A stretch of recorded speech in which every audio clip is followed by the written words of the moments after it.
A gente pode dizer que a prosperidade, e quando a gente fala de prosperidade, não é prosperidade dentro da visão, né, que hoje se vende dentro das Dinheiro. igrejas, que é dinheiro, tal, tal, tal, tal.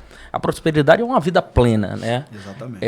A prosperidade daquele povo, né, a prosperidade até mesmo do profeta, ela estaria, né, a nossa prosperidade, ela está ligada sim, né, a atitudes que nós temos, né, em busca de determinadas coisas, hoje, nos dias atuais, mas também, assim como naquele tempo, ela não estaria ligada à adoração.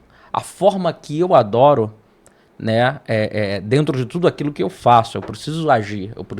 Elias, ele vai agir a todo momento. Elias, ele em nenhum momento ele vai ficar parado, né? Exato. Mas ao mesmo tempo que eu tenho uma ação, a forma em que eu adoro o Deus que eu sirvo não seria correlacionado à forma que esse Deus que eu sirvo também derrama sobre mim essa plenitude, né? Acerca dessa prosperidade, né? Essa vida plena sobre a vida daquele profeta e daquelas pessoas que naquele lugar ali estavam. Então, tem gente que discorda, mas o povo era exclusivo de Deus. Uma visão de paternidade. Qual é o pai que quer deixar um filho sem prosperidade, sem ser bem-sucedido, sem viver grandes coisas, ser grandemente abençoado? Eu acho que nenhum pai deseja isso para o seu filho. Só que, tratando-se de mandamento, que isso se inicia no contexto, é uma quebra de mandamento, se prostrando, trocando o período de adoração, como você acabou de citar, você pega o texto de Deuteronômio, que está escrito assim: e se atentamente ouvir e guardar os meus mandamentos, ele diz, todas as bênçãos lhe alcançarão. Então, se a gente usar um pensamento nosso, uma vez que a gente cumpre os mandamentos de Deus, inclusive a adoração, que você acabou de dizer, porque esse mandamento está ligado à própria adoração que você acabou de citar. Então, quando eu cumpro isso, eu acredito que Deus, sim, ele manda uma vasta prosperidade Assim, em todas as áreas da nossa vida. nessa questão de adoração, né, saindo um pouco aqui, ainda dentro, né, do que a gente está conversando, eu entendo que tem muita gente que fala questão de adoração, eu adoro, eu adoro. Eu entendo que a adoração, ela tem princípios, Sim. né? Eu não consigo adorar a Deus se a minha vida de fato não é uma vida de adorador. Como assim? Tem gente que vai falar, eu adoro a Deus, mas não, na verdade tá cantando, tá fazendo um monte de Culto de coisa. 2 horas para ele é Menos, suficiente. menos adorando a Deus. Porque adorar, ela não tá baseado naquilo que eu expresso, né, visualmente falando, mas tá baseado naquilo que eu externo de dentro de mim para com Deus, não para com as outras pessoas. As pessoas têm muito essa confusão, né, de achar que adoração é eu gritar, eu espernear, eu dar cambalhota, e aí tem gente que vai falar, não, deixa eu adorar do meu jeito, né, eu não tenho nada contra quem né, faz É mais quente. determinadas coisas. Mas o que eu entendo assim é que a adoração ela tem muito mais a ver, né, com o que é interno do que com o que é do que aquilo que eu externo. Eu posso estar gritando, gritando, gritando, gritando, gritando e não estar adorando. E eu posso estar calado lá no meu cantinho, com os olhos fechados, e o meu coração tá entregando, né, algo que é genuíno meu, né, para Deus. E dentro da vida do Elias eu vejo muito isso, né, a partir do princípio primeiro da sinceridade com Deus. A todo momento o Elias ele vai ser bem sincero com Deus, né, nos momentos da dificuldade, quando ele se isola, nos momentos mais de embates, né, ele sempre vai falar, ó, Senhor, vamos aqui, essa é a Esse situação. é o Elias humano, né? É o Elias humano, né? Mas o Elias adorador, né? É o Elias que entrega o melhor dele para Deus da forma dele. Ele não grita, ele sabe, não faz estripulias. Não tô falando que, quem faz isso não adora, né? O que eu tô falando é que isso não conota uma adoração. A Exatamente. adoração é algo interno. E Elias, a história, né? O decorrer da história de Elias é muito interessante porque ele vai ser muito diferente dos outros profetas dentro de uma totalidade. A ponto de ele ser levado por Deus, né? Ele ser arrebatado por Deus. Então, assim, essa questão da adoração é muito interessante pontuar, porque eu acredito que a adoração genuína, ela não é uma virada de chave na vida das pessoas. Ela é o apontamento de que essa chave já virou em algum momento. Então, E é o que aconteceu um pouco na vida de Elias. se a gente usar uma visão do Novo Testamento, em João 4, está escrito que o Pai está à procura dos verdadeiros adoradores, que o adoram o Espírito em verdade. A questão não é que tenha falso no meio. Se você fazer uma observação clara no texto, você vai perceber que ele está falando a respeito de algo que é interno. Você precisa saber o que você está fazendo. Tem verdade naquilo que você faz? Essa é a grande questão. Como você disse, música não é adoração. Na minha concepção, não é.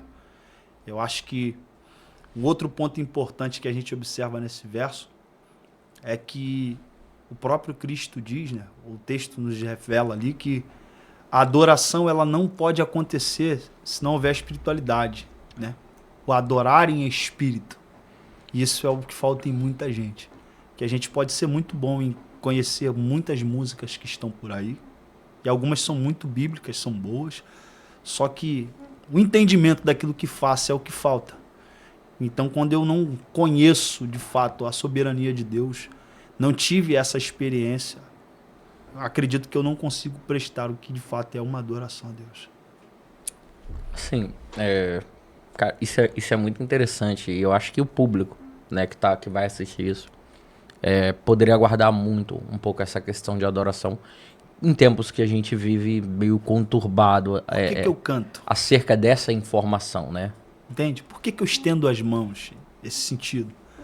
Por que eu tenho que levar uma vida regrada? A gente precisa ter esse entendimento. Entende? Eu acredito que isso está faltando, cara. Levar as pessoas a esse entendimento, isso está faltando muito na gente. Porque parece que a galera tá andando em círculo. Tá andando em círculo, o tempo tá passando, né? E nada tá acontecendo. E aí a gente se torna cumpridor de liturgia, indo para um culto de 2 horas ou 2 horas e meia, indo para casa e vivendo a mesma fase, dia após dia. Alguns com uma vida promíscua, né? Mas num culto de domingo conseguem entregar dessa forma. Então, para ele, 2 horas e meia de culto é suficiente para conhecer Deus, e não é. Vida de renúncia, você precisa conhecer as Escrituras, você precisa gastar tempo e vida de oração. Tudo isso vai te aproximar de Deus. A partir do momento que você se conectar desta forma, aí sim você vai entender qual é o sentido real da adoração a ponto de se entregar na sua totalidade. Então, assim, dentro dessa questão que tu falou, né, de entrega de uma totalidade, né, e a gente tá falando de Elias, a gente vê que Elias, ele fez isso, mas dentro do texto, né, que a gente discorreu um pouco aqui, vai falar sobre Querite, Serepta e Carmelo. Eu vejo que Deus, ele não faz nada por acaso. Nada é feito por acaso. Existe alguma correlação entre esses três locais? E tem algum significado nisso? Existe algum significado nisso? Então, querite significa cortar e colocar na medida. Sarepta, lugar de fundição, ou fundição em si. E, como o Monte Carmelo que você acabou de citar, significa campo fértil. Então, existe uma significância. Cortar e colocar na medida. Cortar e colocar na medida. Isso te lembra o quê? Todos nós passamos pelo período da poda. Todos nós que fomos chamados por Deus e temos ministério, existe o momento da poda. Existe o momento de Deus nos colocar na medida. É onde Deus vai tirando os carrapichos. O contexto não mostra que Elias tinha. Mas todo aquele que tem um grande chamado, você pode ter certeza. Em algum momento Deus vai precisar cortar alguma coisa. Colocar esta pessoa na medida para que ele use. Fundir. A expressão fundir ou fundição ali é dar sentido, né? Estruturar a origem de algo. O que isso te lembra? Todo aquele que é cortado ou colocado na medida por Deus, ele precisa ter firmeza naquilo que recebeu. sabe? Ter estrutura, receber tudo isso. E isso é algo, né, que é exclusividade de Deus. É Deus quem dá isso ao ser humano. Então, Deus coloca em um processo, corta, tira de um processo de colocar na medida e leva para a fundição. Como refinar, né? A fundição, ela utilizava essa questão também de refinar, né? E Elias, ele passa, na minha visão, por esses dois lugares, né, que tem essa significância. E ele vai para o campo fértil. Por que ele vai para o campo fértil? Porque a preparação começa no corte, certo? Depois que ele passa por Sarepta, para onde é que ele vai? Ele vai para o Carmelo, como você disse, que é o campo fértil. Por que ele para no campo fértil? Porque o contexto da quebra de mandamento é a adoração. E o Deus que está sendo adorado na quebra de mandamento dizia ao povo que trocou a adoração que era este Deus que dava toda a fonte de prosperidade que o povo tinha na terra. Então, para que Deus mostre que ele é a fonte de prosperidade, ele tem que preparar alguém e levar para esse campo fértil.